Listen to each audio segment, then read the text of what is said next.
are you? I'm Lori. I'm Zoe's mom. And I'm very proud of my daughter. how old are you, Lori? I am 70 years old. 70 years old. So that would make you from the baby boomer generation. Absolutely, yeah. Hello, everyone. I am Zoe Armstrong, and I am 31 years old. And so that makes me a very, very young millennial. I'm McKinley Brown. And who are you to me? I'm your niece. And how old are you, McKinley? I'm 14. Which makes you which generation? A very old Gen Alpha and a very young Gen Z. Okay, perfect. What comes to mind when you think about mental health? I think mental health is being conscious of the interactions you're having with the world and how it affects you as a person emotionally. So the first question, what comes to mind when you think about mental health? As somebody who has worked a lot on my mental health, I think a lot about like going to therapy. And I think a lot about emotional literacy and how, an individual is able to work through their emotions in like a healthy or non-healthy way. So mental health is a lot about like finding ways to take care of your feelings and your emotions. So first question is, what comes to mind when you think of mental health? People, how you feel, people's feelings, people who reach out for help when they are struggling at times. Yeah, great.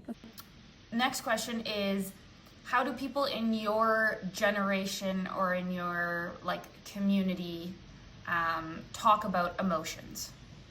Well, that's interesting because sometimes we don't talk about it at all. Right.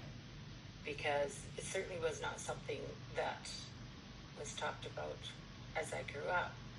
Like, when is it just enough? And I guess it's never enough because your mental health is always going to be important. As I'm thinking of all the people in my community, and it just depends. And some people don't talk about it at all. So the second question, how do people in your community talk about emotions? Obviously this is going to differ, and I think being a younger millennial, I would probably answer this question maybe differently than somebody who is an elder millennial, but we definitely talk a lot more about our emotions, I feel like. I try really hard to just kind of share, whether it's like with my husband or with my parents or my siblings or friends. I try to just be really open and honest about how I'm feeling and what I'm feeling. I think most of the people around me, my friends in my own generation, they speak pretty openly about their emotions. We don't hide a lot. Okay, how do people in your generation talk about their emotions? I don't know. Lots of people my age, I feel, don't share their feelings as much. Yeah.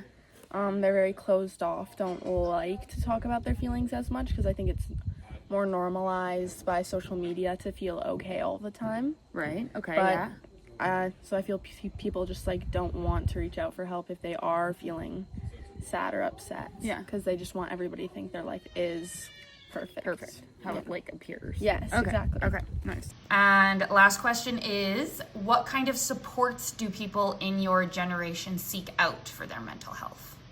But some people would seek out a psychologist. Yeah. I believe a lot of people reach out to their family doctor. Okay. Assuming that mental health is not well. Believe that a lot of people feel that you can take a pill and everything's going to go better. Yeah. It's going to be better. And of course, I think medication, if you are on, or having some issues, is certainly something that helps you. But I think medication alone doesn't do it. If they have good friends, they would reach out to their friends. Yeah. Or family. Yeah. And then just one follow-up question. Do you feel like people in your generation talk about seeking those supports with one another? Oh, goodness, no. Oh, okay. They might talk about other people who would seek out, and usually it would be, someone younger than them. Yeah. But I don't believe that people in my generation are very forthcoming about their mental health if they are suffering from a mental health issue. Okay. We didn't have those role models, so we have to look to the younger people, I believe, for that. What kind of supports do people in your generation seek out? I think a lot of us are in therapy. The follow-up question to this one was, do they talk about it with one another? I think we talk about going to therapy a lot. I think everyone's pretty honest and open about having a therapist or having a counselor, or at least the people in my circle, for sure. We talk about it a lot. One thing I think we maybe don't talk as much about are medication for mental health. So whether that's like an anti-anxiety or an antidepressant, for some reason there's like this concept that like going to therapy is better than medication. And I think the two very much go hand in hand. I've actually found that I needed the therapy to get me to a place where I realized that medication could be helpful. I think maybe more people use medication than we think, but we talk about it a lot less, whereas I think lots of people go to therapy. We're very open about going to therapy.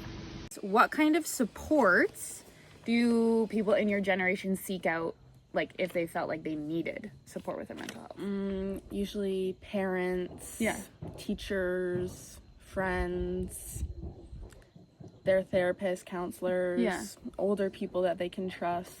Mainly that's it, I think. And would they like talk about seeking out their supports? Like, let's say one of your friends decided they wanted to go see a therapist or something. Would they be open and talk about it with their friend group? Sometimes, yes, but I think also no, because they also don't want people to think that there's something wrong. Having these struggles. Yeah. So, Okay, that's what I think.